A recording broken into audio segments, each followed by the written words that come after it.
One. Hello, everyone. I just wanted to make a few brief comments about Thomas Templin's essay on Canon 4, which is something written by a student about a year ago who needed an honors project. And the question that I set him, which resulted in this essay, is the same one that I've set you for your fourth essay, and that is basically having to do with the fourth canon and whether it needs to be either taken out of the NSP Code of Ethics because it's problematic or it's not helpful or it doesn't belong, or left as it is, that is fine, or that it needs to be in some way or another revised. So you've got three options there. Templin took the third option, and you can see at the end of the essay what his suggestion is for a revised version of the fourth canon. So I want you to keep that in mind and read that carefully and read his essay carefully before you make your own decision about what you think the fourth canon, what needs to be done, if anything. Because one of the choices, of course, is to do nothing, to say, well, the fourth canon is fine. It does belong there and it doesn't need to be revised. But you've got those three choices, and I'd like you to read his essay carefully before you make your choice. This is a very thoughtful piece, and I gave it to him as a project for a reason, because I think that it's something that does need to be addressed in engineering ethics. It doesn't seem to be really anything besides his work now that focuses on it. He may get it published. I hope he does. It needs to be, I think a discussion needs to be made within engineering ethics. Reading his essay should be a good thing for every one of you. Because he deals with some really fundamental realities of being an engineer and being professional at the same time, being a professional and being an engineer, and some of the difficulties involved. One of the things that and I think the basic problem, the basic tension, I would say, maybe it's not a problem, but it's an area of tension within engineering ethics, and that is this, that engineers are supposed to be professionals, and that is, a claim that the engineering community has made in the past 100 or so years or more. That is, that engineers are professionals and full professionals, not halfway professionals or baby professionals, but as much professionals as doctors or lawyers. That is, that the engineering community has claimed that being an engineer is a professional in the fullest sense.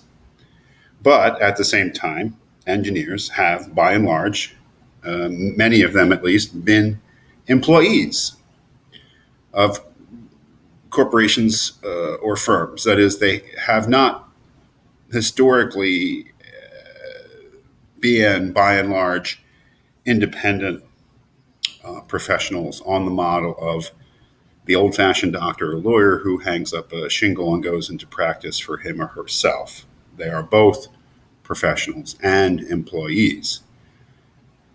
What is the problem? Well, he himself points it out, I think, in the beginning of his essay, when he claims, I think rightly, and I think this is a really interesting thing to bring out, an important thing to bring out, that the traditional notion of the professional is that he or she has a large degree of autonomy in the decision making that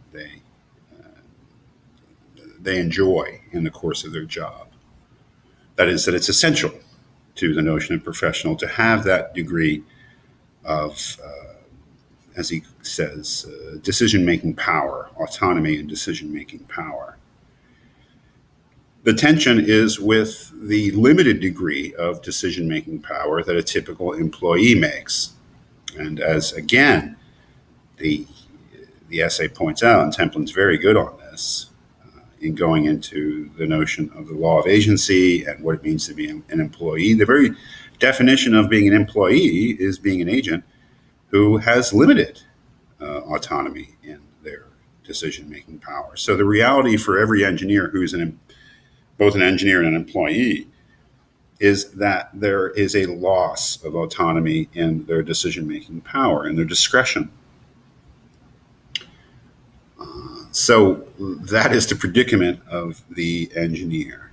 And it may be that that is, some would say, and some students have said over the years, this is the reason engineers aren't professionals. Don't you see, Mr. Toohey, that we're not professionals. We can't be, because most of us, at least, are employees as well. And the status of employee and the status of professional are incompatible. That may be true. I'm not ready to say that, but I've had some students argue that very forcefully over the years. And I can't say that their arguments don't have a lot of credibility, a lot of plausibility. So at least insofar as Templin points these things out and brings them up, his essay is very good for any engineer to read. Now, whether or not his solution, saying neither that the fourth canon should be dismissed entirely or that it should be left alone, but rather that it should be revised, well, that's an interesting thing. If you look at his revision, it's a very interesting revision.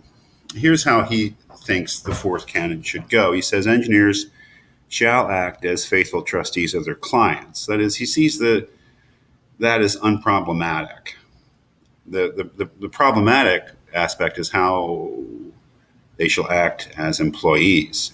So he continues and says, employed engineers shall observe loyalty to their employer while not disregarding any professional duties as required by law or expressed in this code. It's not really very revolutionary, but I think it goes to his concept of critical loyalty.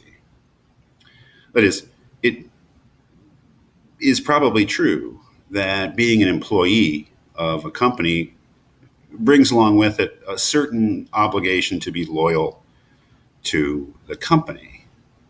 But his idea is that professionals, at least, who are employed by companies should be critically loyal. That is, not thoughtlessly loyal, not loyal in in the sense of going along with everything that they're asked to do, but rather critically loyal. And I think that this goes, another very interesting thing that Templin brings out is this distinction between local employees and cosmopolitan ones. Local employees are employees whose primary identification and loyalty is to the company they work for. Cosmopolitan employees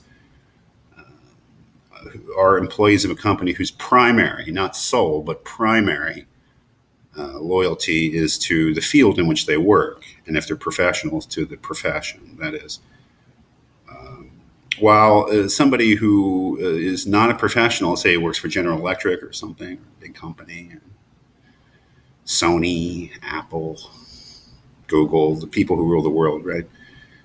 Well, a non-professional may say, well, what my company is my primary loyalty. And of course, you never break the law. You can't break the law if you're asked to do so. But barring that, you do what's good for the company, one might say.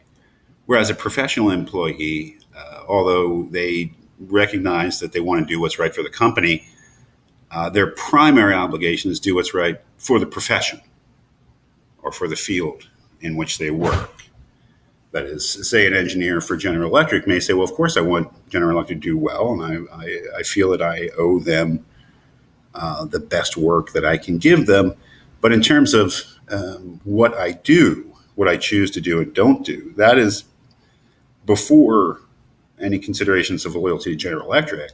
There is considerations of what I am ethically bound to do by my profession's code of ethics.